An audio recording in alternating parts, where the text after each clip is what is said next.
मेरे प्यारे बच्चों नमस्कार। तो शुरू करते हैं इस क्लास को। और इस क्लास में सेट 7 इंटरमीडिएट गणित 2020 सेट कोड है 324 YZ के आगे के प्रश्नों को हल करवाएंगे।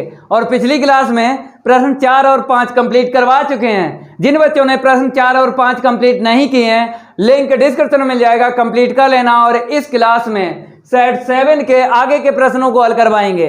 तो अभी तक आप लोगों ने इस वीडियो को लाइक नहीं किया है तो सबसे पहले सभी स्टूडेंट इस वीडियो को लाइक कर दें और इस वीडियो को ज्यादा से ज्यादा शेयर कर दें अपने फ्रेंड सर्कल में। तो इंतजार खत्म हुआ, उड़ाते हैं 1 बाय 1 प्रश्नों का गर्दा। तो आपको यहाँ पे दिख रहा होगा प्रश्न 6 का पार्ट 12 रैखिक प्रोग्रामों से लिया गया है।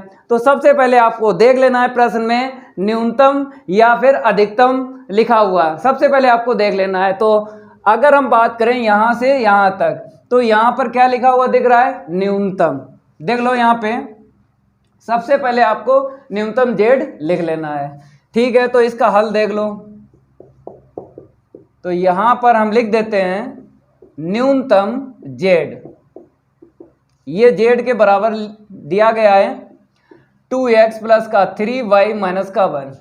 इतना लिखने के बाद में अब आपको अवरोध लिखना है। अवरोध भी बोलते हैं, व्यवरोध भी बोलते हैं, अस्मिकाएं भी बोलते हैं। ये आपको दिख रही हैं इनको, ठीक है। तो यहां पर व्यवरोध लिखा है तो लिख लो व्यवरोध। काउंट अगर करेंगे तो कितने हैं यहाँ पे? 1 2 3 4 और 1 5, ठीक है। तो पहला हमने लिख लिया। दूसरा देख लो माइनस का x प्लस का 2y greater than equal to. तीसरा देख लो x ग्रेटर देन इक्वल 3। चौथा देख लो y less than equal 4। Last वाला है y ग्रेटर देन इक्वल 0। इतना लिखने के बाद अब आपको पता है क्या लिखा जाता है अस्मिकाओं को समीकरण के रूप में लिखने पर, ठीक है। तो यहां पर आपको एक लाइन लिखना पड़ेगी, अस्मिकाओं को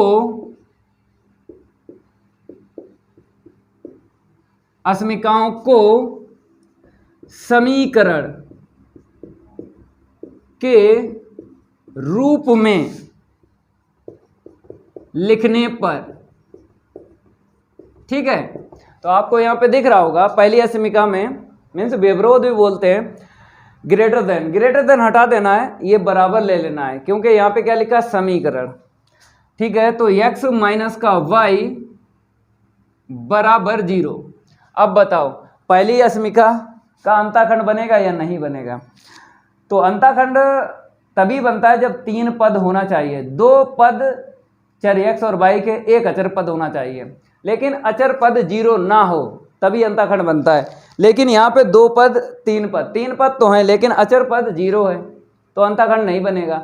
अब जब अंताखंड नहीं बनेगा तो क्या बनेगा? यहाँ पे जब भी आपको बराबर 0 मिल जाता है और चर x और y के 2 पद मिल जाते हैं तब आपको बिंदु निकालना पड़ते हैं। इतना ध्यान रखना है, बिंदु यहाँ से निकालेंगे। तो यहाँ पे देख लो y को उस तरफ लेके जाएंगे, पक्षांतर करेंगे, प्लस का y हो जाएगा।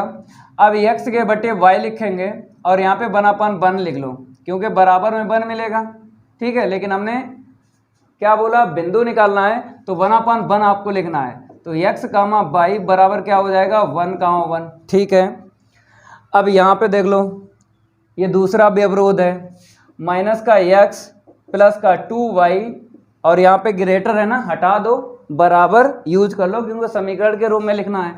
इसका अंताखंड बन जाएगा क्योंकि 3 पद हैं और अचर पद 0 नहीं है तो बन जाएगा अंताखंड। बनाओ, अंताखंड जानते हो x के अपान a प्लस के y के अपान b बराबर कितना होता है? 1 होता है, ठीक है। इसी रूप में आपको इसको चेंज करना है। तो 2 हम किसके बटे लिख देंगे? इसके बटे लिख देंगे और बराबर 1 क्यों? बराबर 1 चाहिए।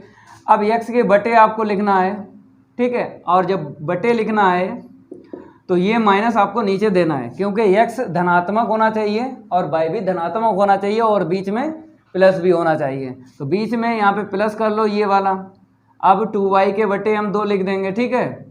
अब बराबर कितना लिख देंगे? 1। ये माइनस नीचे दे दो, दे दिया ना, ठीक है। ये काट लो, y के अपान 1 आएगा।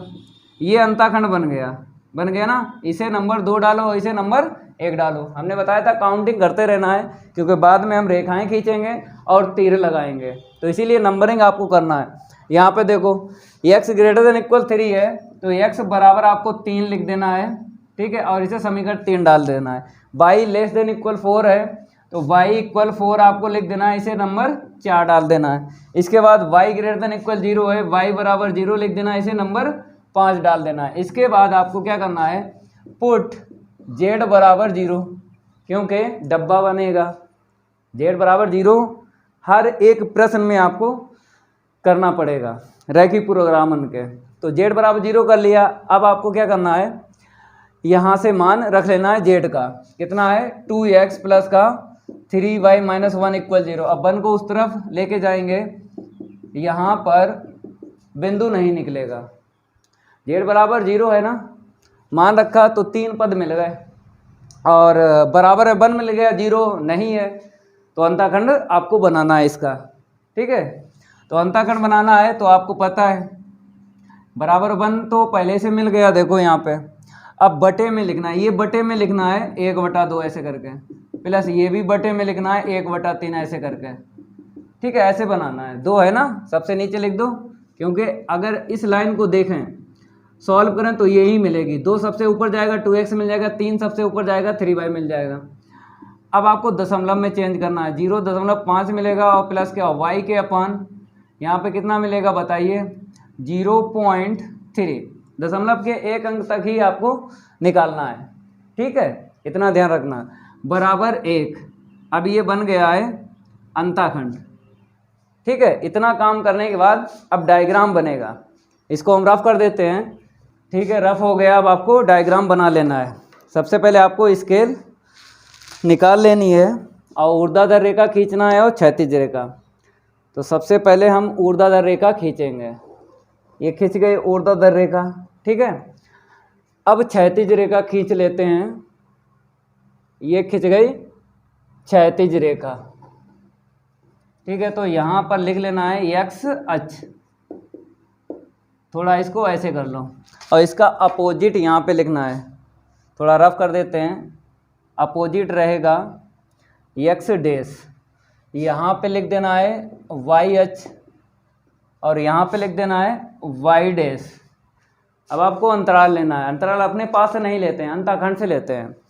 तो अंताखंड यहाँ पे 2 ही है, x के नीचे 0.5 है, धनात्मक है, यहाँ पे x के नीचे -2 है। पहले ऋणात्मक x अक्ष पे -2 ले लो, तो ये 1 हो गया, ठीक है, और ये 2 यहीं पे ले लेते हैं, ठीक है। अब x का मान देख लो, धनात्मक, यहाँ पे 0.5 है, यहाँ पे 3 है, ठीक है, अधिकतम 3 मिला धनात्मक। x अक्ष पे आपको 3 लाइनें करनी है बराबर दूरी पे, तो ये 1 हो गया, ठीक है, ये 2 हो गया, और ये 3 हो गया।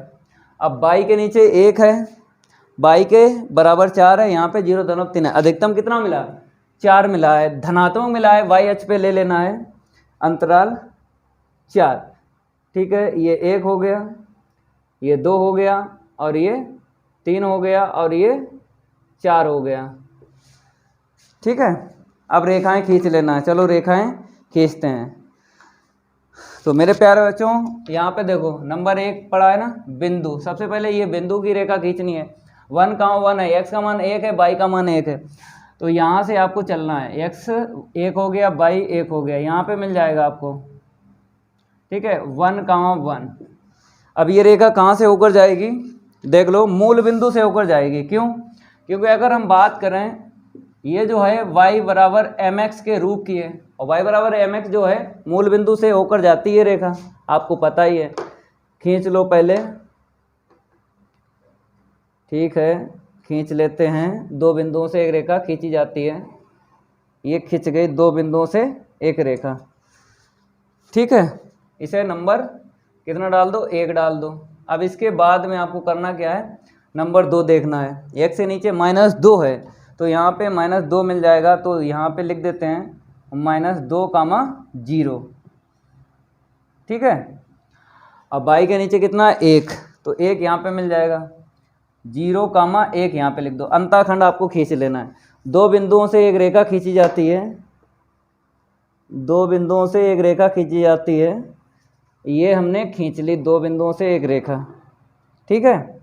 नंबरिंग आपको कर लेना है, नंबर 2 डाल दो इसको। इसके बाद में ये 3 समीकरण देखो, x बराबर 3, ये रेखा आपको खींचना है, तो बाई एच के समांतर ये रेखा खींची जाएगी। 1 2 3 बाई एच के समांतर रेखा खींचो, तो ये बाई एच के समांतर हम ये रेखा खींच लेते हैं।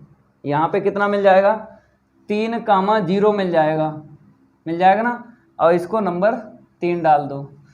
अब बाई बराबर 4, ये रेखा एक्स अक्ष के समांतर खींची जाएगी। 4 कहाँ पे मिलेगा, लास्ट में मिल जाएगा।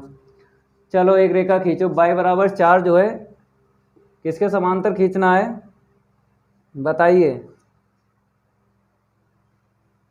एक्स अक्ष के समांतर रेखा खींचनी है। चलो खींच लेते हैं एक्स अक्ष के समांतर, ये रेखा खींच रहे हैं, ये आगे बढ़ गई। चलो इसको हम रफ कर देते हैं, थोड़ी आगे आगे रेखाएं बढ़ाएंगे, क्योंकि बड़ा ही डायग्राम बना देते हैं जिससे आपको कोई दिक्कत ना आए।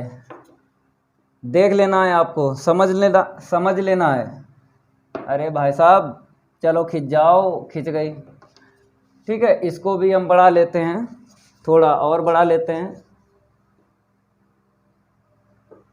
ये वाली रेखा ये और बढ़ा लेते हैं, ठीक है। चलो ये बढ़ गई, क्योंकि ये आपस में कटेंगी ना इसलिए बढ़ा रहे हैं, नहीं तो नहीं बढ़ाते। ये रेखा और बढ़ा लेनी है आपको, ये बढ़ गई, ठीक है। तो मेरे प्यारे बच्चों यहाँ पर नंबर ये 2 है और ये नंबर 4 है, काउंटिंग करते रहना। अब इसके बाद रेखा और देखना है आगे, बाई बराबर 0 है, तो बाई बराबर 0 ये खिंची खिंचाई मिल गई, एक्स अक्ष पे मिल जाएगी। 5 नंबर डाल दो, डाल दिया। अंताखंड खींच लो, x के नीचे 0.5 है तो आधा यहाँ पे मिल जाएगा। बाई के नीचे 0.3 है, आधा यहाँ पे मिलेगा, लेकिन 0.4 और 0.3 फिर 2 फिर 1, तो यहाँ पे मिल जाएगा आपको 0.3 धनात्मक बाई एच पे। तो दो बिंदुओं से एक रेखा खींची जाती है, खींच लो। दो बिंदुओं से एक रेखा खींची जाती है, तो ये खींच लो, ये अंताखंड खिंच गया। z बराबर 0 का है, ये बिंदु यहाँ पे लिख देते हैं, थोड़ा सा रफ कर देते हैं। 0 कामा कितना था यहाँ पे 1, रेखा फिर सही से खींच देते हैं, थोड़ी रफ हो गई है, ये लो। अब इसके बाद आपको तीर लगाना है, जो आपको मिला था ना 1,1 नंबर 1 डाला था ना, तो वो यहाँ से आपको मिला था x माइनस का y ग्रेटर देन इक्वल 0, यहाँ से आपको तीर लगाना है। हमने आपको पिछली कई क्लास में बताया है कि जो ट्रिक बताई है अंताखंड के रूप के लिए बताई है। जिस अस्मिका का अंताखंड बन जाता है उसके लिए ट्रिक बताई थी कि ग्रेटर देन इक्वल पे बाहर तीर लगाते हैं और लेस देन इक्वल पे अंदर तीर लगाते हैं, लेकिन और किसी के लिए ट्रिक नहीं है। जब आपको ऐसी अस्मिका दिख जाए, आपको क्या करना है, माइनस का पद पक्षांतर करना है, तब उसके बाद तीर लगाना है। तो ये पक्षांतर हमने कर दिया y को, ठीक है, ये ऐसे लिख लिया। अब आपको देखना है कि ये अस्मिका किस चर की तरफ देख रही है, चर x की तरफ देख रही है। अगर चर x की तरफ देख रही है तो x अक्ष की तरफ आपको तीर लगाना है, x अक्ष की तरफ। अगर ये अस्मिका बाई चर को देखती तो बाई अक्ष की तरफ हम तीर लगाते हैं। तो अस्मिका जो है चर x की तरफ देख रही है, तो x अक्ष की तरफ आपको तीर लगाना है, नंबर 1, ठीक है। ये नंबर 1 है, थोड़ा और बढ़ा लेते हैं आगे, ये तीर लग गया। तीर चाहे छोटे छोटे लगाओ चाहे बड़े बड़े, पास पास लगाओ चाहे दूर दूर लगाओ। चलो तीर लगा लेते हैं, x अक्ष की तरफ लग गए। अब नंबर 2 देखो, नंबर 2 जो है यहाँ से बना था, इसके लिए ट्रिक है, क्योंकि अंताखंड बन गया इस अस्मिका से, ग्रेटर देन इक्वल है तो बाहर तीर आपको लगाना है। नंबर 2 के बाहर का मतलब है इस मूल बिंदु के अपोजिट, तो अपोजिट यही तो नंबर 2 है, बाहर लगा लो। ये लोग बाहर लग रहे हैं तीर, ये लो, ठीक है। अब इसके बाद नंबर 3 देख लो, x बराबर 3 यहाँ से बना था, अब आपको एज्यूम करना है x का मान 3 या 3 से बड़ा लेना है। इसके लिए ट्रिक नहीं है, x का मान 3 या 3 से बड़ा लेना है। किस तरफ लेना है? इस तरफ लेना है नंबर 3 के, ठीक है। तो इसी की तरफ आपको तीर लगाना है। x का मान 3 या 3 से बड़ा लेना है तो आपको इस तरफ तीर की दिशा देना है। y बराबर 4 यहाँ से बना था तो y का मान 4 या 4 से छोटा लेना है। नंबर 4 के नीचे ही आपको लेना है, यही तो नंबर 4 है नीचे, तो नीचे लेना है, नीचे ही तीर लगा लो। ऐसे करके एज्यूम आपको करना है। ये लो। अब इसके बाद में y बराबर 0, तो y बराबर 0 यहाँ से बनाता तो आपको पता ही है फिक्स है, इसके तीर आपको पता ही हैं, ऊपर लगाए जाते हैं। लगा लो ऊपर, ये लो, लग गए तीर, ठीक है। अब आपको छायांकित करना है। तो दो तरीके होते हैं छायांकित करने के।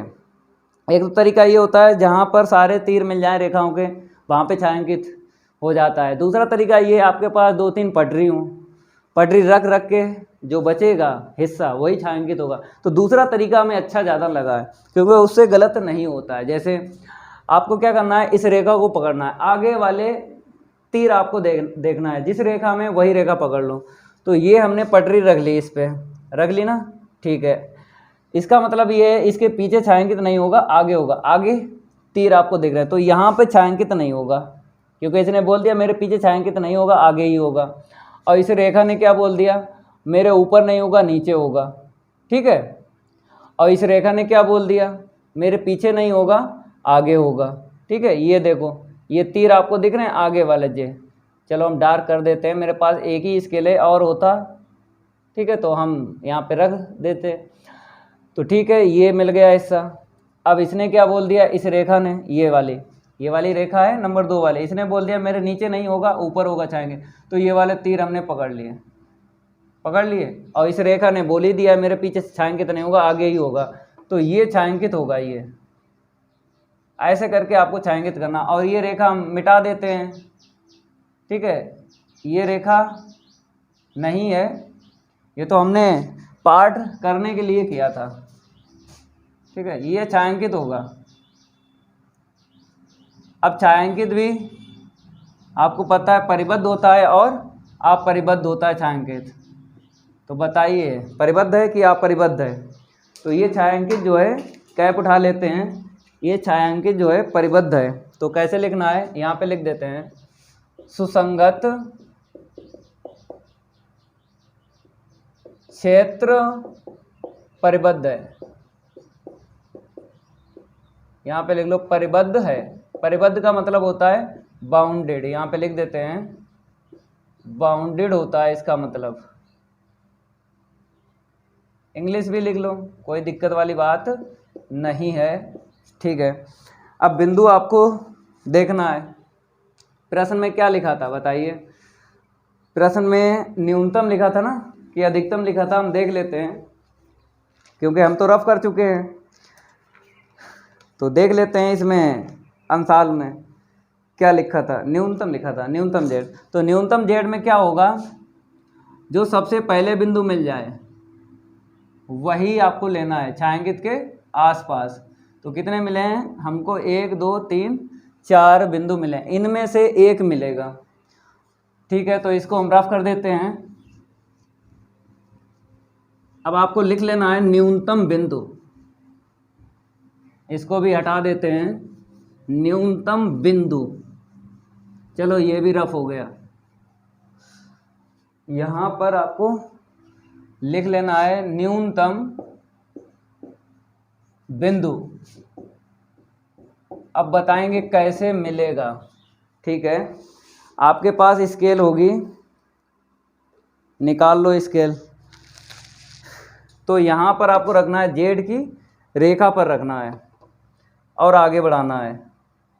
जो सबसे पहले बिंदु मिल जाए वही आपको ले लेना है इनमें से। न्यूनतम में सबसे पहले, अधिकतम में सबसे बाद में। तो न्यूनतम लिखा है तो न्यूनतम बिंदु जो सबसे पहले मिलेगा यही मिला, ठीक है। फिर दोबारा देख लो, आगे बढ़ते हैं। चलो भाई आगे बढ़ गए, यही सबसे पहले मिला। समांतर रेखा खींच दो। समांतर रेखा इसलिए खींच देते हैं कि इससे ये पता लग जाता है कि ये जेड की रेखा है जेड की रेखा से ये बिंदु कितनी दूरी पर है, पी डाल लो। तो x का मान तो यहाँ पे मिल गया, कितना है ये, x बराबर 3। अब y का मान देखो कितना मिला, ये 1 है, ये 2 है। तो लंब अगर डालोगे यहाँ पे, आप लोग डालना नहीं है, क्यों, क्योंकि आप लोग तो ग्राफ पे बनाओगे सटीक मिल जाएगा। तो 1 2 2 के ऊपर मिलेगा, मतलब 2.5 मिलेगा। कितना मिलेगा, 2.5 मिल जाएगा। हम लंब डाल के दिखा देते हैं, सीधा सीधा पड़ेगा 2। ठीक है, यहाँ पे देख लो, ये लंब हमने डाल दिया है, लेकिन आप लोग ना डालना, क्योंकि आप लोग तो ग्राफ पे बनाओगे। ये लंब हमने डाल दिया, ठीक है। तो 1 2 2.5, तो ऐसे करके आपको बिंदु निकाल लेना है। तो 3 का मान 2.5, तो x का मान हमको मिल गया यहाँ पे 3 और y का मान 2.5। ठीक है, न्यूनतम z निकाल लो। न्यूनतम z बराबर, न्यूनतम z कितना था यहाँ पे हम देख लेते हैं, फिर अंशाल में देख लेते हैं। 2x प्लस का 3y माइनस का 1, यही है, ठीक है। अब मान रखना है आपको, x का मान 3 और y का मान 2.5 माइनस का 1। ठीक है, 2 3 6, यहाँ पे आया 3 5 15, 3 दूनी 6 1 7 माइनस 1, तो 6 प्लस यहाँ पे घटा लो 6.5 मिलेगा। तो मेरे प्यारे बच्चों 12 जोड़ेंगे तो 12.5 मिलेगा। ये आंसर शीट आ गई, इसको नोट कर लो। अब अगला प्रश्न हल करवाते हैं, जल्दी नोट करो इसे। मेरे प्यारे बच्चों रफ हो गया। अब आपको अगला प्रश्न देख लेना है। छठे का खा बताया गया है tan इनवर्स 2x अपान 1 माइनस एक्स स्क्वायर का cos inverse 1 minus x square upon 1 plus x square के सापेक्ष अवकल गुणांक ज्ञात कीजिए। ठीक है, यहाँ पे आपको क्या दिख रहा है, अवकल गुणांक, अवकलन आपको ज्ञात करना है। आपने जैसा प्राचलिक फलनों का अवकलन सीखा है ना, वैसे ही इसको लगाना है। पहले वाले फलन को y1 मानना है और दूसरे वाले फलन को y2 मानना है, क्योंकि प्राचलिक फलनों का अवकलन आपने सीखा था, वहां पे 2 समीकरण मिल जाते थे। तो यहाँ पे समीकरण 2 बनाना है, पहले वाले को y1 मानना है और दूसरे वाले फलन को y2 मानना है। ठीक है, तो आपको समझ में आ गया होगा। इसका हल देख लो। तो यहाँ पर आपको लिख लेना है, माना y1 बराबर tan इनवर्स 2x अपान 1 माइनस एक्स स्क्वायर। अब मेरे प्यारे बच्चों अगर इसका हम डायरेक्ट अवकलन करेंगे तो थोड़ा सा लॉन्ग हो जाएगा, क्योंकि यहाँ पर जो आपको कोण दिख रहा है 2x अपान 1 माइनस एक्स स्क्वायर, इस कोण को छोटा बनाना है। कहने का मतलब है ये हाथी है, चींटी बनाना है कोण को, फिर उसके बाद अवकलन करना है तो आसान रहेगा। तो देख लो कैसे हाथी को चींटी बनाना है। जैसे आपने पार्ट 2 पढ़ा ही होगा, प्रतिलोम त्रिकोणमितीय फलन, तो वहाँ से आपको फार्मूला मिल जाएगा। जैसे हम आपको बताते हैं, ये फार्मूला 2 tan इनवर्स x का होता है, यहाँ पे लिख देना है ऐसे करके। 2 tan इनवर्स x के बराबर होता है tan इनवर्स 2x अपान 1 माइनस एक्स स्क्वायर, ये होता है फार्मूला। तो हाथी से हमने क्या बना लिया, चींटी। तो आपको दिख रहा होगा यहाँ पर कोण जो है 2x अपान 1 माइनस एक्स स्क्वायर है और यहाँ पर हमने x बना लिया। अब अवकलन करो, आसान रहेगा। तो यहाँ पे आपको लिखना पड़ेगा x के सापेक्ष अवकलन करने पर, ये लाइन आपको लिखना पड़ेगी। मार्कर चेंज कर लेते हैं। इस हिंदी का मतलब तो जानते हो, बराबर के मेरी तरफ आपको d अपॉन डी एक्स रखना है, बराबर के उस तरफ d अपॉन डी एक्स रखना है। ठीक है, y1 का अवकलन dy1 अपॉन डी एक्स आपको कर लेना है, क्योंकि y आपको पता ही है परतंत्र है, और यहाँ पर x जो दिख रहा है आपको, इसको बोलते हैं स्वतंत्र, क्योंकि जब हम अवकलन कर देंगे बराबर के उस तरफ तो d अपॉन डी एक्स नहीं रहता है। इसकी जानकारी होना चाहिए आपको। इसमें 2 आगे कर लेंगे, 2 इसलिए आगे कर लेंगे क्योंकि हमें पता है d अपॉन डी एक्स के बाद में जो भी आपको लिखना है फलन x में ही होना चाहिए। तो इसमें x नहीं है, इसीलिए आगे लिख लिया है। tan इनवर्स x का आपको अवकलन करना है, तो tan इनवर्स x का फार्मूला याद होगा 1 अपान 1 प्लस एक्स स्क्वायर होता है। तो मेरे प्यारे बच्चों ये मान निकला है dy1 अपॉन डी एक्स का। तो बराबर में ऊपर का ऊपर गुणा कर लो और नीचे जैसे का तैसा।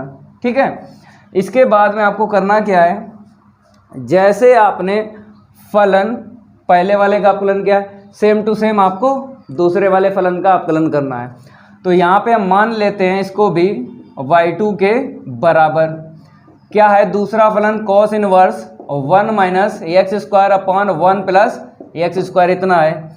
यहाँ पर भी आपको क्या करना है, इस हाथी को चींटी बनाना है, उसके बाद अपकलन करना है, आसान रहेगा।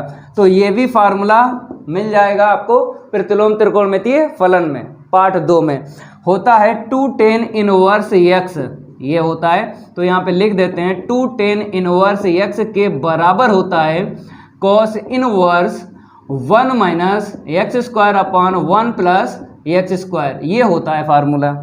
ठीक है, लिख देना है, इसके भी नंबर आपको मिल जाएंगे। ठीक है, अब आपको अपकलन करना है x के सापेक्ष अवकलन करने पर, x के सापेक्ष अवकलन करने पर। इस हिंदी का मतलब है बराबर के मेरी तरफ आपको d अपॉन डी एक्स रखना है, बराबर के उस तरफ d अपॉन डी एक्स रखना है। अब y2 का अपकलन जैसे y1 का किया है ना, वैसा ही आपको y2 का अपकलन करना है। ठीक है, तो यहाँ पर 2 आगे ले लो, tan इनवर्स x का अवकलन करेंगे। तो मेरे प्यारे बच्चों यहाँ पर देख लो dy2 अपॉन डी एक्स बराबर 2, tan इनवर्स x का अपकलन 1 अपॉन 1 प्लस एक्स स्क्वायर। ठीक है, तो आंसर सीट निकली है dy2 अपॉन डी एक्स की 2/1 प्लस एक्स स्क्वायर निकली है। ठीक है, अब आपको फार्मूला लगाना है, जैसे आपने प्राचलिक फलनों का अपकलन किया था ना, वहाँ से एक फार्मूला याद किया था, ऐसे ही आपको यहाँ पर भी एक फार्मूला लगाना है। जैसे dy1 upon dy1 upon dy2 बराबर क्या करना है, dx का भाग दिखा देना है और dx का गुणा दिखा देना है, ऐसे करके। ठीक है, इसको ऐसे भी लिखा जाता है, यहाँ पे देख लो dy1 अपॉन dy2 बराबर, तो अंश में dy1 अपॉन dx, हर में dy2 अपॉन dx। इस फार्मूले को ऐसे भी लिखा जाता है, आपकी मर्जी कैसे भी लिखो। तो इसको हम रफ कर देते हैं, हमने ऐसे लिखा है। अब आपको मान रख लेना है dy1 अपॉन dx का मान, ये देख लो 2 अपॉन 1 प्लस एक्स स्क्वायर हमने रख लिया, 2 अपॉन 1 प्लस एक्स स्क्वायर। अब गुणे इसका जब मान रखोगे, ठीक है, तो यहाँ पर दिख रहा होगा dy2 अपॉन dx और यहाँ पर क्या दिख रहा है, व्युत्क्रम। तो इस आंसर सीट का व्युत्क्रम कर लो, क्योंकि dx ऊपर पहुँच जाएगा, dy2 नीचे आएगा, जो हम मान रखेंगे। तो नीचे वाला ऊपर कर लो और ऊपर वाला नीचे कर लो, ये कट जाएगा इससे और ये कट जाएगा इससे, बराबर क्या निकला, 1 निकला। तो dy1 अपॉन dy2 का मान हमें मिला है 1। ये कंप्लीट हो गया प्रश्न, इसको नोट करो। अब अगला प्रश्न हल करवाते हैं, जल्दी इसको नोट करो मेरे प्यारे बच्चों। रफ हो गया, अब आपको अगला प्रश्न देख लेना है। छठे का गा बताया गया है, परवलय एक्स स्क्वायर बराबर 4y और सरल रेखा x बराबर 4y माइनस 2 से घिरे भाग का क्षेत्रफल ज्ञात कीजिए। पहले 4G ट्रिक से आंसर से निकलवाएंगे, उसके बाद बेसिक से हल करवा देंगे। तो यहाँ पे देख लो 4G ट्रिक। पहले जनरल फॉर्म में हम लिखेंगे परवलय का समीकरण और रेखा का समीकरण। तो परवलय का समीकरण देख लो एक्स स्क्वायर बराबर 4ay, रेखा का समीकरण देख लो y बराबर mx प्लस c। तो परवलय और रेखा से घिरे भाग का अगर क्षेत्रफल बताना है तो ये आपको याद रखना है, 27 गुणे 8/3 a स्क्वायर एम क्यू। ठीक है, 4G ट्रिक ये है। अब आपको करना क्या है, परवलय से a का मान निकालना है यहाँ से, और ये यम दिख रहा है, रेखा में आपको दिख रहा होगा, तो रेखा से यम का मान निकालना है। तो देख लो एक्स स्क्वायर बराबर कितना है, 4y। जब हम तुलना करेंगे एक्स स्क्वायर बराबर 4ay से, तो 4a बराबर कितना मिलेगा, यहाँ पे 4 मिलेगा, क्योंकि जो सेम टू सेम होता है उसको हम नहीं लिखते हैं, जो चेंज है उसको आपको लिखना है। यहाँ पे 4 है, यहाँ पे 4, ये चेंज है। आप कहोगे 4 4 भी सेम है, ना लिखो, ए का मान 1 ही मिलेगा, ना लिखो। अगर लिखते हो फिर भी देख लो, देखो 1 मिला ए का मान, ठीक है, ए का मान मिल गया, यहाँ पे रख देंगे। उसके बाद में यम का मान रेखा से निकालना है।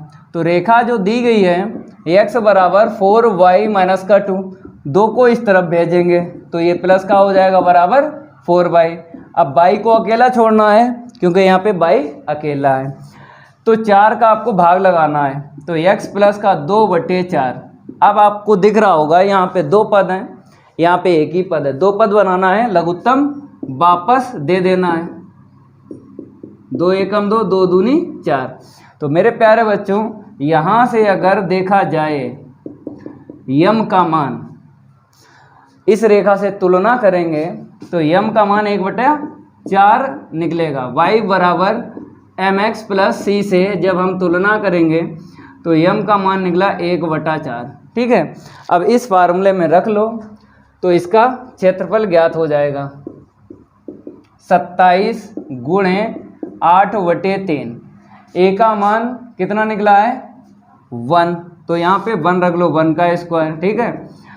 यम का मान 4 है तो 1/4 का होल क्यूब, तो यहाँ पे देख लो, ये काट लो, 3 नेम 27, 9 गुणा 8, इसे कै बार लिखोगे, 1 का स्क्वायर 1 रहेगा, ना लिखो, अंतर तो पड़ेगा नहीं। यहाँ पे देखो कै बार लिखना है, 3 बार, गाते हैं 3। तो अगर देखा जाए ये 4 दूनी 8, 2 दूनी 4, तो मेरे प्यारे बच्चों कितना आया, ऊपर मिला है 9 और नीचे देख लो कितना मिला, 2 चाकू 8, ये निकलेगा वर्ग इकाई। तो 4G ट्रिक ये है। तो 9/8 हम यहाँ पे लिख देते हैं और यही आंसर शीट हमें निकालना है।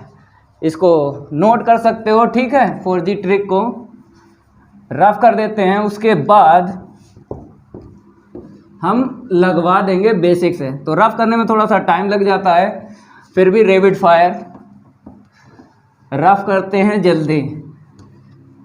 अब देख लो बेसिक से, पहले आपको क्या करना है, पहले आपको लिखना है यहाँ पे हल, और फिर उसके बाद वक्र लिखना है सबसे पहले। तो दिया गया वक्र क्या है, x² बराबर 4y, इसे समीकरण 1 डाल लो, ठीक है। अगर देखा जाए यहाँ पर शीर्ष मिलेगा 0,0, क्योंकि जब डायग्राम बनाएंगे ना तो परवलय का पीछे का हिस्सा जो घूमता है ना वो 0,0 से घूमेगा, और ये परवलय किसके रूप का है, x² बराबर 4ay रूप का है। अगर इसका डायग्राम आता है तो इसका आपको सेम टू सेम करना है, ठीक है। अब रेखा का समीकरण लिख लो या केवल रेखा लिख लो, x बराबर 4y माइनस का 2, समीकरण नंबर 2 डालो। अब मेरे प्यारे बच्चों, जब हमने ये पार्ट आपको पढ़ाया था समाकलनों के अनुप्रयोग, तब हमने आपको बताया था मात्र 2 ही प्रकार के प्रश्न हैं। कैसे पहचानोगे, अगर 2 समीकरण दिए गए चर x और y में तो दूसरे प्रकार का होगा ये प्रश्न। तो यहाँ पे देख लो चर x और y में एक समीकरण मिल गया, और यहाँ पे देख लो चर x और y में दूसरा समीकरण मिल गया। तो ये जो है दूसरे प्रकार का प्रश्न है। और दूसरे प्रकार का जब प्रश्न है तो हमने आपको बताया था करना क्या पड़ता है, सबसे पहले प्रतिच्छेद बिंदु निकालना पड़ते हैं। तो ये पता लग जाएगा प्रतिच्छेद बिंदु से ये जो परवलय है और रेखा कहाँ पे एक दूसरे को मिलेंगी या प्रतिच्छेद करेंगी या फिर इंटरसेक्ट करेंगी। प्रथम चतुर्थांश, द्वितीय चतुर्थांश, तृतीय चतुर्थ में 4 होते हैं चतुर्थांश, किसी ना किसी में ये मिलेंगे, ठीक है। तो सबसे पहले आपको क्या करना है, y का मान निकालना है। समीकरण 1 और 2 में देखना है y की घात 1, जिसमें मिल जाए, ठीक है। समीकरण 3 डालेंगे, प्रतिच्छेद बिंदु निकालेंगे। तो समीकरण 1 में हमको y का मान मिल गया है, y की घात 1, इसमें भी मिला है, जो पहले मिल जाए जिसमें वहीं से निकालना है। तो x²/4 आ जाएगा समीकरण नंबर 3। समीकरण 1 से निकाला है y का मान। देखो ये ट्रिक है, ये 4G ट्रिक है। जो हम आपको बता रहे हैं। वैसे तो प्रतिच्छेद बिंदु चाहे जैसे निकालो, आपकी मर्जी, क्योंकि समीकरण 1 और 2 को हल करो चाहे जैसे हल करो। तो जैसा हम बता दें वैसे हल करो, कभी भी हिलगोगे नहीं प्रतिच्छेद बिंदु जब निकालोगे।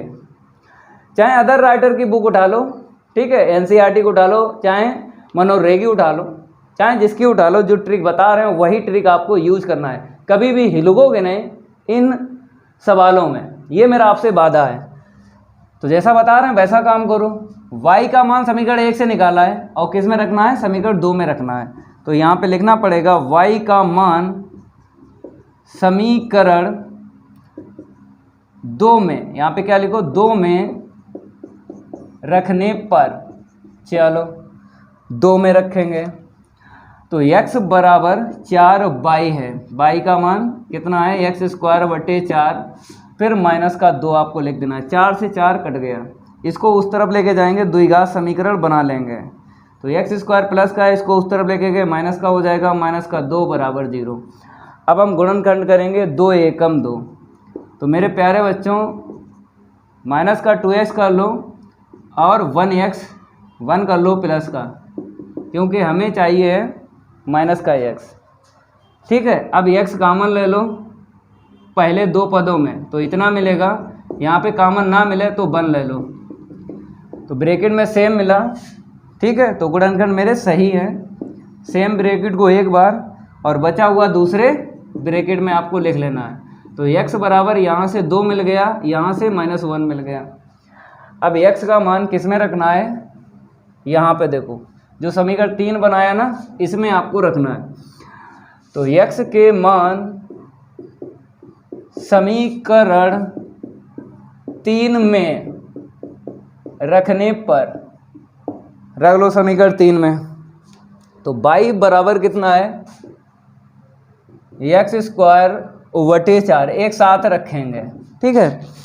तो पहले 2 रख लो यहाँ पे, 2 का स्क्वायर बटे 4, फिर उसके बाद में कामा करके -1 रख लो, एक साथ निकाल लेंगे, क्योंकि x का मान जितने निकले हैं उतने ही y के मान निकलेंगे। तो बटे 4 लिख लो, तो y बराबर 4/4, यहाँ पे देख लो 1/4, -1 का स्क्वायर 1 होगा, ये कट गया। तो y बराबर 1,1/4। तो प्रतिच्छेद बिंदु हमें पता चल गए, तो यहाँ पे लिख लो प्रतिच्छेद बिंदु। देखो x का मान जब हमने 2 रखा तो हमें y का मान कितना मिला, 1 मिला। जिस पे जो मिल जाए उसी को पास पास लिखना है, मीन्स युग्म बनाना है, बिंदु बनाना है। अब x का मान जब -1 रखा हमने, तो y का मान हमको कितना मिला, -1 पे 1/4। तो मेरे प्यारे बच्चों ये प्लस प्लस है प्रथम चतुर्थांश, ये माइनस, ये प्लस, तो ये पता चल गया हमको प्रथम चतुर्थांश और द्वितीय चतुर्थांश में ये परवलय और रेखा मिलेंगी आपस में।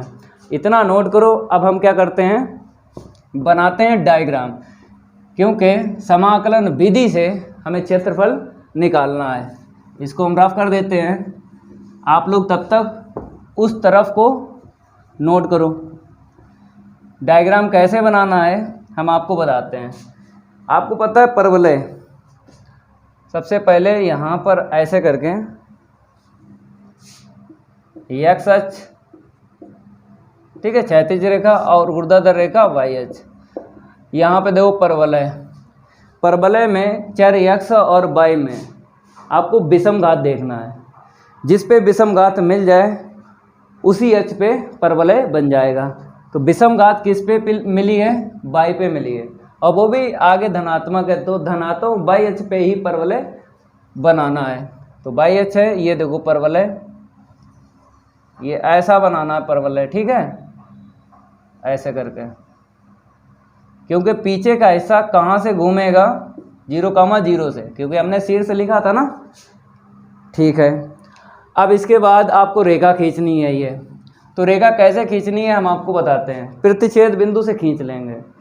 ये बिंदु कहाँ पे मिलेगा, अंदाज आपको रखना है। अंदाज अगर बोलें तो यहाँ पे ले लो 2,1, 2,1 यहाँ पे ले लो, अंदाज रखो, आपकी मर्जी है। प्रथम चतुर्थांश में ही मिलेगा, चाहे यहाँ ले लो, चाहे यहाँ ले लो, चाहे ऊपर ले लो, आपकी मर्जी, ठीक है। अगर चाहो तो ऊपर थोड़ा बढ़ा लो, उससे कोई दिक्कत नहीं है। जैसे यहाँ पे लिखा, आपकी मर्जी यहाँ पे लिख लो, कोई दिक्कत वाली बात नहीं है। 2,1 ठीक है, चाहे यहाँ पे ले लो, कोई दिक्कत नहीं है। अब ये माइनस प्लस है तो द्वितीय चतुर्थांश में जब आपने 2 यहाँ पे ले लिया, अंदाज रखो 1 2, तो x का मान यहाँ पे -1 है, तो यहाँ पे आपको लेना है यहाँ पे -1, ठीक है। और 1/4 y का मान है, तो अंदाज से आपको यहाँ पे रख लेना है -1, 1/4, ठीक है। अब रेखा खींच जाएगी, क्योंकि 2 बिंदुओं से एक रेखा खींची जाती है। तो हम स्केल निकाल लेते हैं, 2 बिंदुओं से एक रेखा खींच लेंगे, 2 बिंदुओं से एक रेखा खींच लेंगे, ये खींच गई, ठीक है। अब इसके बाद में आपको छायांकित करना है। बोला गया है परवलय और सरल रेखा से घिरे भाग का क्षेत्रफल, तो ये रेखा हो गई, ये परवलय हो गया, ये घिर गया क्षेत्रफल, ये घिरा है क्षेत्रफल, इसका इसी का क्षेत्रफल आपको ज्ञात करना है। अब पट्टी तो काटना ही काटना है, पट्टी चाहे यहाँ पे काटो, चाहे यहाँ पे काटो, चाहे यहाँ पे काटो, आपकी मर्जी। तो पट्टी हमने यहाँ पे काट ली, क्यों काट ली? पट्टी चाहे x अक्ष पे काटो और चाहे y अक्ष पे काटो, इतना ध्यान रखना है। पट्टी का जो ऊपर का हिस्सा होता है, ऊपर का हिस्सा होता है चर x व y में जो समीकरण दिए गए हैं प्रश्न में, उन्हीं से छुलेगा ऊपर का हिस्सा, और पट्टी का नीचे का हिस्सा अक्ष से छुलेगा। किस अक्ष से छुलेगा? जिस अक्ष पे बिंदु हैं, जिस अक्ष पे ज़्यादा बिंदु हैं उसी अक्ष पे नीचे का हिस्सा छुलेगा।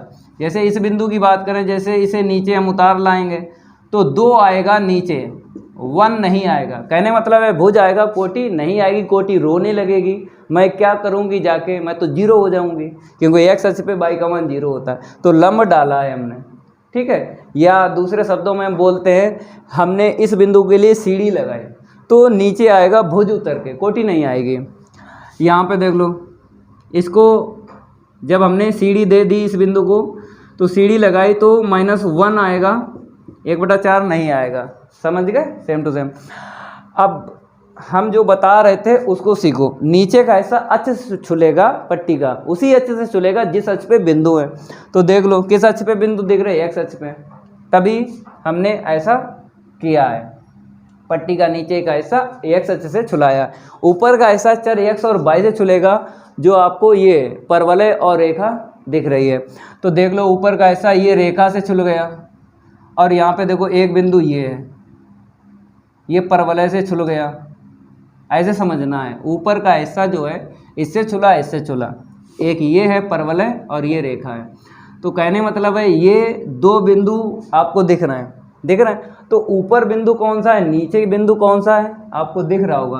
कहने का मतलब है अगर हम बात करें, ये ऊपर है, यहाँ पे हम लिखेंगे y1 का मान, लेकिन ये ऊपर है, जैसा लिख रहे हैं वैसा ही पेपर में लिख देना जाके, एक भी नंबर नहीं कटेगा। ये ऊपर बिंदु है, तो यहाँ पर हम y1 निकाल लेंगे इसी से, तो x²/4। ये बिंदु नीचे दिख रहा है, ये बिंदु कहाँ दिख रहा है, नीचे।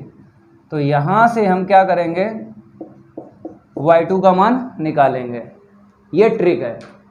फार्मूला कौन सा लगेगा, घटाने वाला, क्योंकि ऊपर में से नीचे वाले को घटा लेंगे, ठीक है।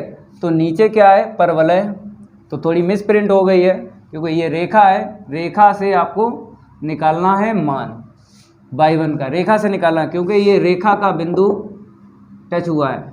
यहाँ से परवलय पहले निकाल लो, इसको y2 लिखेंगे x²/4। अब रेखा से y2 का मान निकालो, तो x + 2, x + 2, क्योंकि 2 को इस तरफ लाएंगे, x + 2, और हमें 4 का भाग लगा देना है, ऐसे करके। अब ऊपर वाले में से नीचे वाले को घटा लेंगे।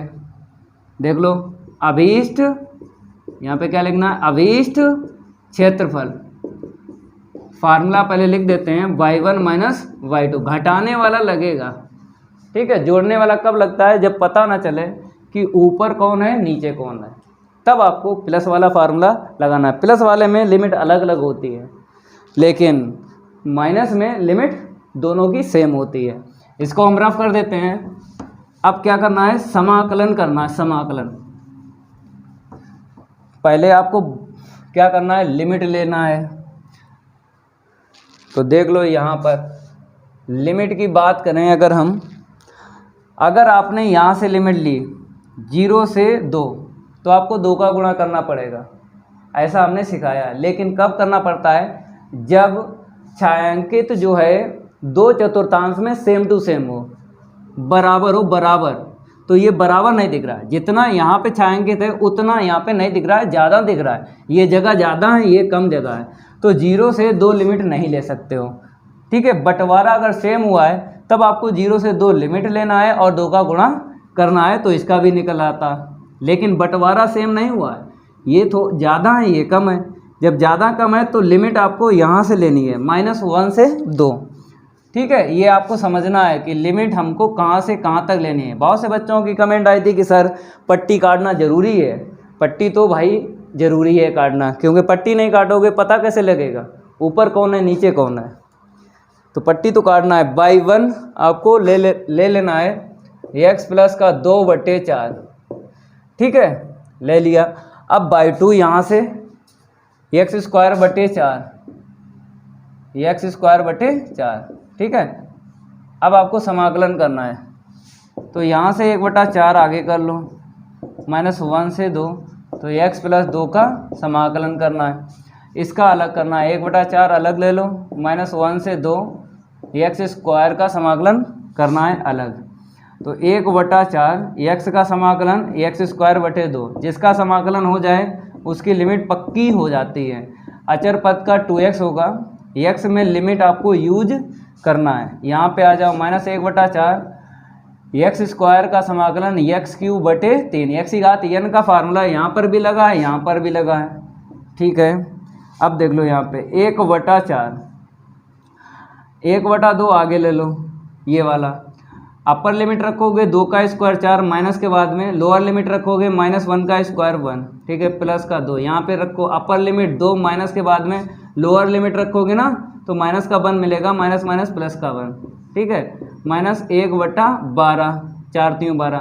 यहाँ पे रखो अपर लिमिट 2 की घातें 3, 8 आएगा। माइनस के बाद में -1 रखोगे लोअर लिमिट, तो -1 की घातें 3, -1 छोड़ेगा, तो माइनस माइनस क्या हो जाएगा, प्लस हो जाएगा। ठीक है, आगे बढ़ते हैं।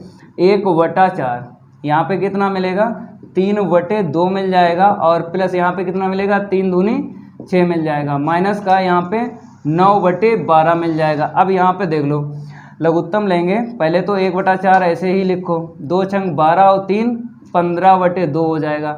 वहाँ पे देखो माइनस का 9/12, इतना नोट करो।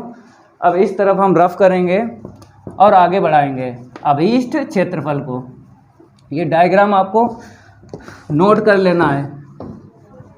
रफ करने में थोड़ा सा टाइम लग जाता है, कोई बात नहीं है। चलो आगे बढ़ते हैं। यहाँ पर आया है 15/, देख लो 4 दूनी 8 हो जाएगा। माइनस के बाद में कट्टा पिट्टी कर लो, यहाँ पे 3 तिरका 9, 3 चौक 12, 3/4 आया। अब लघुत्तम सेम बना लो, 8 है यहाँ पे 8 बना लो। कैसे बनाओगे, लघुत्तम सेम बना लेंगे, लघुत्तम लेना नहीं पड़ेगा, लघुत्तम सेम बनाते हैं। तो 2 का गुणा ऊपर कर लो, 2 का गुणा नीचे कर लो। 8 बनाना ना यहाँ पे, तो ऊपर मिलेगा 6, नीचे मिलेगा 8। इंक थोड़ी सी फैल रही है, ये लो सही कर देते हैं। ठीक है, तो यहाँ पर अब डायरेक्ट आपको घटा लेना है, क्योंकि लघुत्तम सेम है। 15 में से 6 घटाओ तो 9/8 वर्ग इकाई। तो मेरे प्यारे बच्चों, 4G ट्रिक से आंसर शीट इतनी ही निकाली थी ना, 9/8 उतनी ही निकली है। तो इसको नोट कर लो। अब अगला प्रश्न हल करवाते हैं, जल्दी नोट करो इसे। मेरे प्यारे बच्चों, रफ हो गया। अब आपको अगला प्रश्न देख लेना है। छठे का घा बताया गया है, एक व्यक्ति A 70% घटनाओं में सत्य बोलता है। आगे लिखा है दूसरा व्यक्ति B 60% घटनाओं में सत्य बोलता है।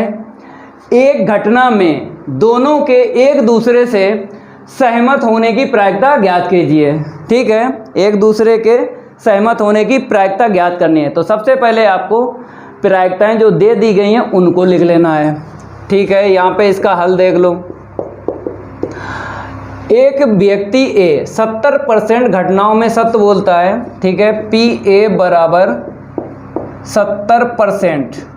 कैसे लिखना है, परसेंटेज को हटाना है और लिख देना है नीचे 100, काट दो, 7/10 आएगा, ठीक है। अब पी बी, दूसरा व्यक्ति बी 60% घटनाओं में सत्य बोलता है, ठीक है, दूसरा व्यक्ति जो बी है सत्य बोलता है 60%। इसको भी थोड़ा सा हल कर लो, काट लो, 6/10।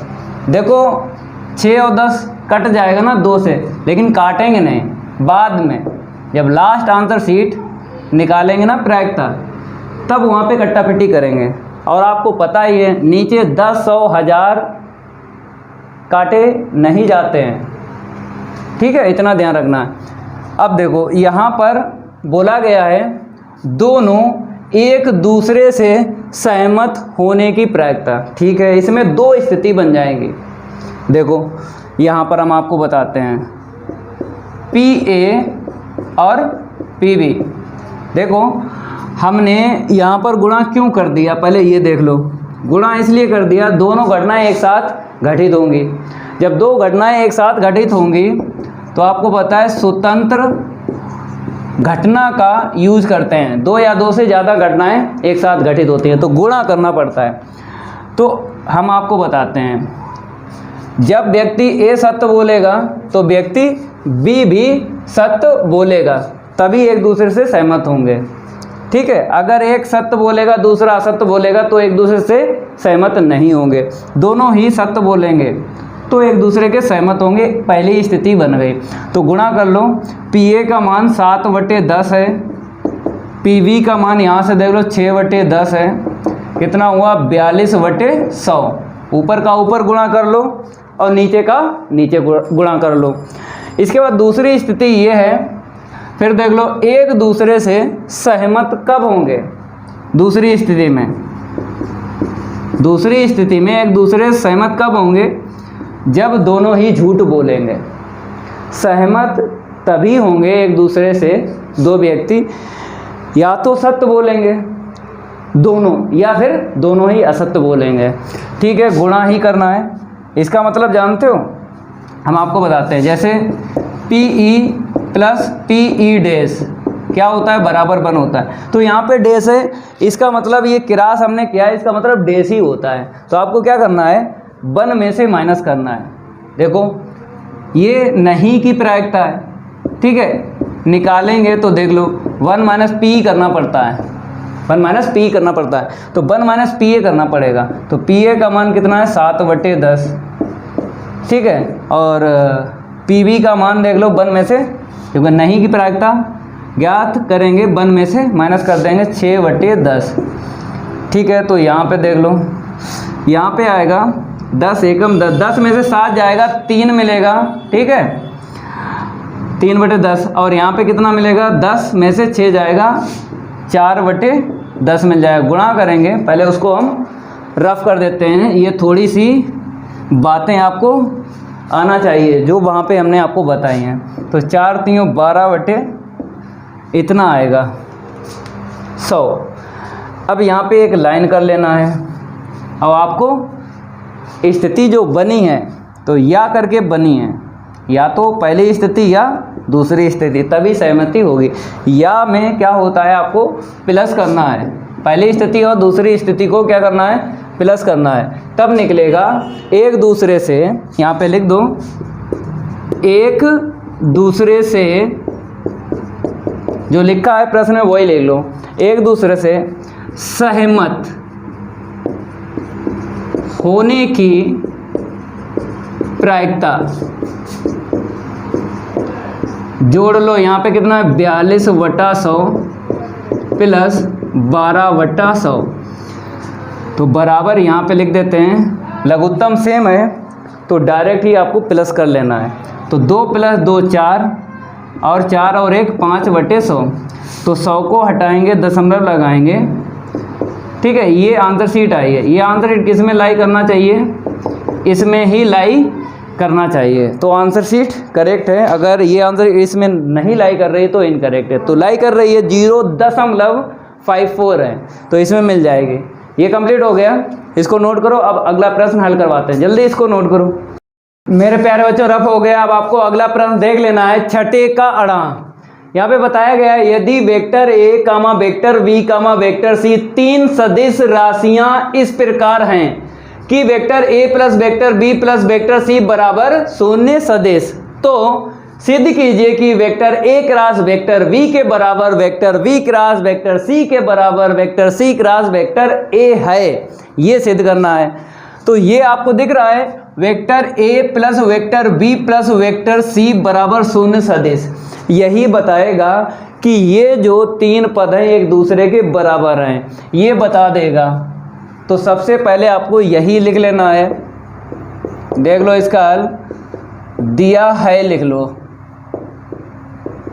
तो vector A plus vector B plus vector C बराबर क्या है, शून्य सदिश। ठीक है, अब आपको क्या करना है, सबसे पहले इसको देखना है। Vector A cross vector B चाहिए, तो पहले सी को उस तरफ भेज देते हैं। आपकी मर्जी, ए को भेज सकते हो, बी को भेज सकते हो, चाहे जिसको भेजो। तो हम यहाँ पे सी को भेज देते हैं, माइनस का हो जाएगा। मेरे प्यारे बच्चों, जैसे आप लिखोगे शून्य सदिश फिर माइनस का वेक्टर सी, जब घटाओगे तो कितना मिलेगा, माइनस का वेक्टर सी ही मिलेगा। ठीक है, और इसे समीकरण 1 डाल दो क्योंकि इसकी ज़रूरत पड़ेगी दोबारा। इतना काम करने के बाद आपको A vector A cross vector B कैसे मिलेगा, जब आपको क्या करना है, वेक्टर ए का सदिश गुणन करना है दोनों पक्षों में, तभी मिलेगा vector A cross vector B बराबर के मेरी तरफ। तो आपको लिखना है दोनों पक्षों में सदिश, दोनों पक्षों में वेक्टर ए का सदिश गुणन करने पर, ये लाइन आपको लिखना पड़ेगी। सदिश का मतलब होता है क्रॉस और अदिश का मतलब होता है डॉट। तो यहाँ पे हमें क्रॉस चाहिए, इसीलिए यहाँ पे हमने सदिश लिखा है। ठीक है, अब यहाँ पर देख लो वेक्टर ए क्रॉस, ठीक है, ब्रैकेट में vector A plus vector B लिख लो, बराबर के उस तरफ माइनस आगे ले लो, फिर ब्रैकेट में vector A cross vector C लिख लो। अब इसका हम क्रॉस करेंगे, vector A cross vector A हो जाएगा, फिर प्लस इस ए का बी के साथ vector A cross vector B बराबर, इसे चेंज कर लो, सी ए कर लो क्योंकि सी ए चाहिए हमें। तो क्रॉस में क्या होता है, बाद वाला पहले, पहले वाला बाद में लिखोगे तो माइनस आता है, माइनस आता तो ये प्लस हो जाएगा, vector A cross vector vector C cross vector A. ठीक है, माइनस निकलेगा, माइनस माइनस प्लस हो जाएगा, तो यहाँ पे ना लिखो।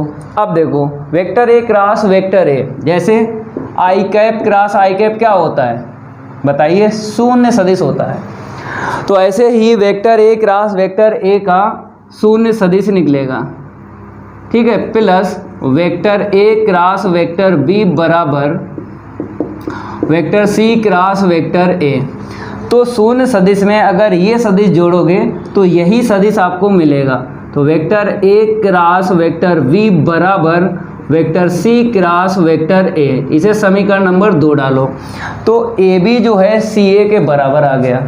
अब आपको ये दिख रहा है vector B cross vector C, इसकी आंसर शीट और निकालना है। ठीक है, फिर आपको क्या करना है, ये समीकरण 1 दोबारा लेना है। तो यहाँ पे आपको लिखना पड़ेगा समीकरण 1 से, ये थोड़ा आगे बढ़ा देते हैं। ठीक है, समीकरण 1 से vector A plus vector B plus vector C बराबर शून्य सदिश, दोनों पक्षों में, पहले हम क्या करेंगे, पहले पक्षांतर कर देंगे। किसको करना है, यहाँ पर आपको दिख रहा vector v cross vector c चाहिए बराबर के इस तरफ, तो हमें पता है vector v cross vector c चाहिए, तो वेक्टर v का हमें सदिश गुणन करना है, यहाँ से मिलेगा। तो आपको क्या करना है, a को भेजना है या b को भेजना है। ठीक है, तो हम क्या करेंगे, a को भेज देते हैं, a को भेज देते हैं, कोई बात नहीं है। यहाँ पे vector v plus vector c कर लो, तो शून्य सदिश में वेक्टर a घटा लो, तो कितना मिलेगा, माइनस का वेक्टर ए मिलेगा। तो डायरेक्ट यहाँ पर माइनस वेक्टर ए लिख लो। अब इसके बाद में दोनों पक्षों में वेक्टर v का सदिश गुणन करने पर आपको लिखना है। ठीक है, तो यहाँ पर थोड़ा सा रफ कर देते हैं। अब देख लो, दोनों पक्षों में वेक्टर v का सदिश गुणन करने पर ये लाइन आपको लिखना पड़ेगी। ठीक है, vector v cross vector v plus vector c बराबर minus vector v cross vector a। आगे ही लिखना है, b को क्या लिखना है, आगे ही लिखना है, यहाँ पर भी और यहाँ पर भी।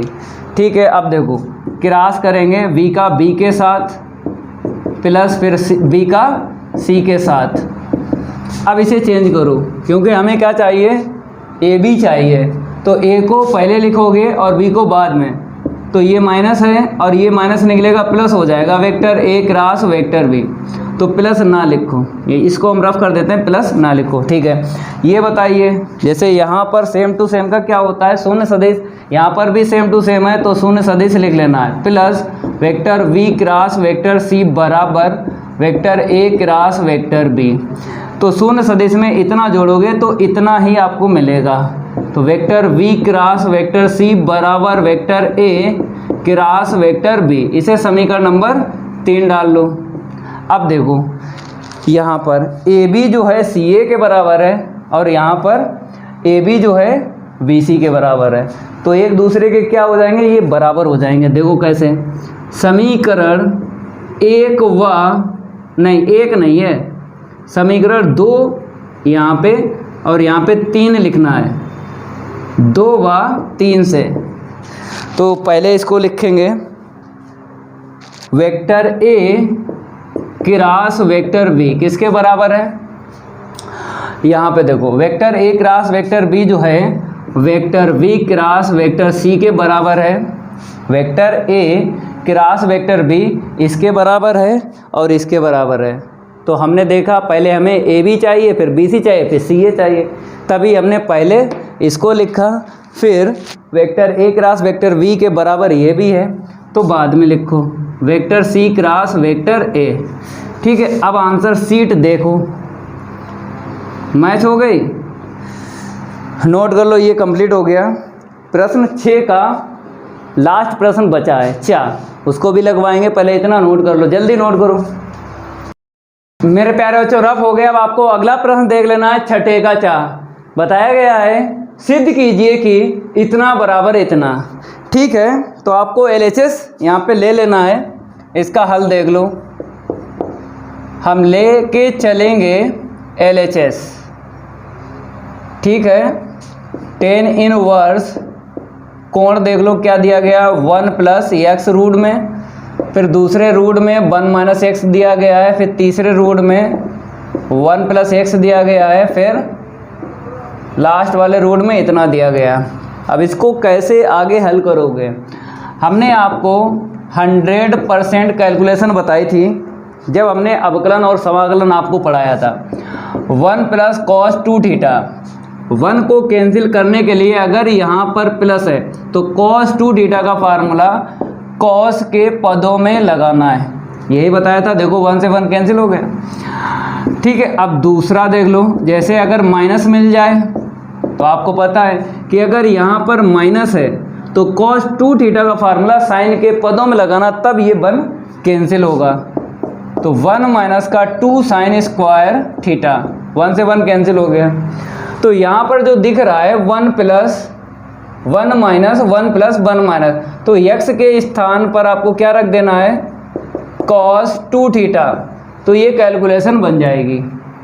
ठीक है, और आपको पता ही है कि जब हम ये रखेंगे तो सरलतम रूप निकालेंगे, सरलतम रूप। तो सरलतम रूप निकालेंगे तो आपको ये जानकारी है कि सरलतम रूप निकालेंगे या मुख्य मान निकालेंगे तो ये जो इनवर्स आपको दिख रहा है प्रश्न का, ये हट जाता है।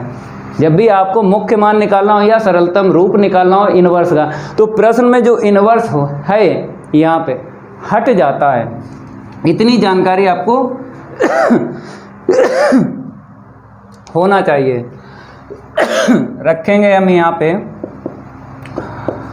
और इतना ध्यान रखना है कि इन्वर्स जब हटेगा तो थीटा में निकलेगा सरलता रूप। तो थीटा का मान यहाँ से निकाल लो, तो 2 थीटा यहाँ पे बच जाएगा। कॉस को इस तरफ लाएंगे तो कॉस इन्वर्स x बराबर 2 थीटा।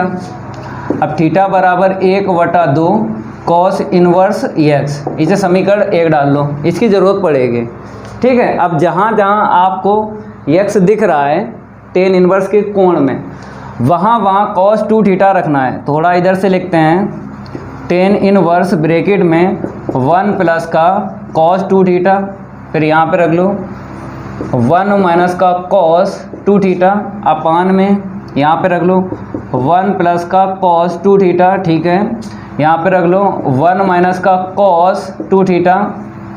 अब इसके बाद में आपको ये कैलकुलेशन जो बताई है ना 100% यूज करना है। तो कैसे यूज करोगे देख लो, यहाँ पर टेन इनवर्स, यहाँ पर प्लस है तो कॉस 2 थीटा का फार्मूला कॉस में लगाना है, तो 1 प्लस का 2 कॉस स्क्वायर थीटा माइनस 1। ठीक है, यहाँ पर आपको दिख रहा होगा माइनस है तो कॉस 2 थीटा का फार्मूला साइन के पद में लगाना है, तो 1 माइनस का 2 साइन स्क्वायर थीटा अपान में देख लो यहाँ पे प्लस है, जैसा यहाँ पर है वैसा यहाँ पर है, तो ऊपर वाला देख के आपको लिख लेना है। ठीक है, अब देखो लास्ट वाले रूट में यहाँ पर जो दिख रहा है वही तो है, तो यही देख के आपको लिख लेना है 1 माइनस 2 साइन स्क्वायर थीटा। अब देखो पहले वाले रूट में 1 से 1 कैंसिल, दूसरे वाले रूट में भी कैंसिल, तीसरे वाले रूट में भी कैंसिल, चौथे वाले रूट में भी कैंसिल हो गया।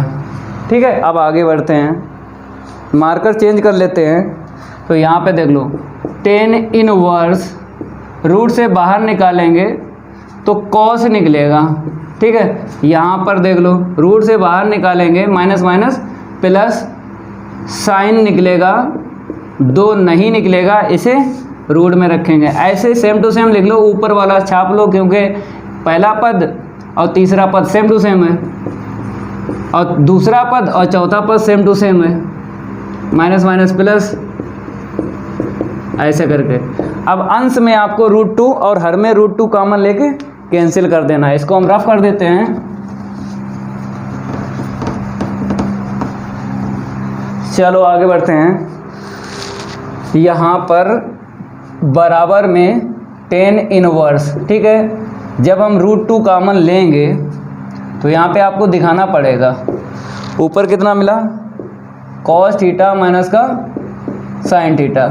ठीक है, नीचे कितना मिला √2 कॉमन ले लो तो कॉस थीटा प्लस का साइन थीटा मिलेगा। √2 से √2 कैंसिल कर लो। अगली लाइन में आपको करना क्या है, क्योंकि आप जो यहाँ पे हल कर रहे हो किसके लिए हल कर रहे हो, ये जो कोण है ना कोण में टेन बनाना है इसलिए हल कर रहे हो। तो यहाँ पर कॉस कॉमन ले लो अंश में, कॉस थीटा कॉमन ले लो अंश में, क्योंकि टेन बनाना है तो टेन का फार्मूला बन जाएगा। नीचे भी कॉस थीटा कॉमन ले लो, तो यहाँ से मिल गया 1, यहाँ से नहीं मिला भाग लगाओ, जहाँ से मिल गया 1 और जहाँ से नहीं मिला वहाँ से भाग लगाना, ये कट गया। तो अगली लाइन में लिखना है टेन इनवर्स। ठीक है, तो यहाँ पर कितना आएगा 1 माइनस टेन थीटा अपान में 1 प्लस का टेन थीटा। ठीक है, अब फार्मूला कौन सा बनेगा देख लो, टेन ए माइनस वी का बनेगा। होता है बराबर टेन ए माइनस का टेन वी अपान में 1 प्लस का tan A into tan V, ये बनेगा। ठीक है, तो 1 जो है यहाँ पे खाली है तो क्या कर लो टेन 45 अंश, टेन 45 अंश का मान 1 होता है, क्योंकि यहाँ पे π/4 है तो रेडियन में आपको यूज करना है कोण। ठीक है, अब देखो यहाँ पे गुणा होता है, जो ऊपर 2 पद लिखे हैं ना उनका नीचे गुणा होता है। तो गुणा आपको करना है इसका इन दोनों का, tan 45 और इंटू tan थीटा गुणा करेंगे तो इतना ही मिलना चाहिए। tan 45 का मान 1 होता, 1 का इसमें गुणा करें तो इतना मिला। ठीक है, मतलब इसको हमने ऐसे लिखा फार्मूले के रिलेटिव, क्योंकि फार्मूला बनाना है, बन गया फार्मूला, तो बन गया है फार्मूला, आपको लिख देना है। देखो tan इनवर्स, अब यहाँ पे क्या लिखना है, tan π/4 माइनस का थीटा, tan से tan इनवर्स चला गया तो π/4 माइनस का थीटा। तो मेरे प्यारे बच्चों tan से tan इनवर्स काटेंगे नहीं, अदृश्य हो जाता है, π/4 माइनस थीटा। अब थीटा का मान समीकरण 1 से रख दो, तो π/4 माइनस 1/2 कॉस इनवर्स x, और यहाँ पे लिख दो समीकरण 1 से ये हमने मान रखा है। तो ये आंसर शीट आ गई RHS, LHS लेके चले, RHS निकाल लिया। तो मेरे प्यारे बच्चों यहाँ पर हमने केवल और केवल प्रश्न 6 के पार्ट जो है सारे सारे कंप्लीट करवा दिए। अब अगली क्लास में सेट जो 7 है ना, बचे हुए प्रश्न हल करवा देंगे। अगर ये मेरी क्लास अच्छी लगी हो तो वीडियो को लाइक कर देना है और इस वीडियो को ज़्यादा से ज़्यादा शेयर कर देना अपने फ्रेंड सर्कल में। मिलते हैं अगली क्लास में, आज के लिए इतना ही काफ़ी है, धन्यवाद।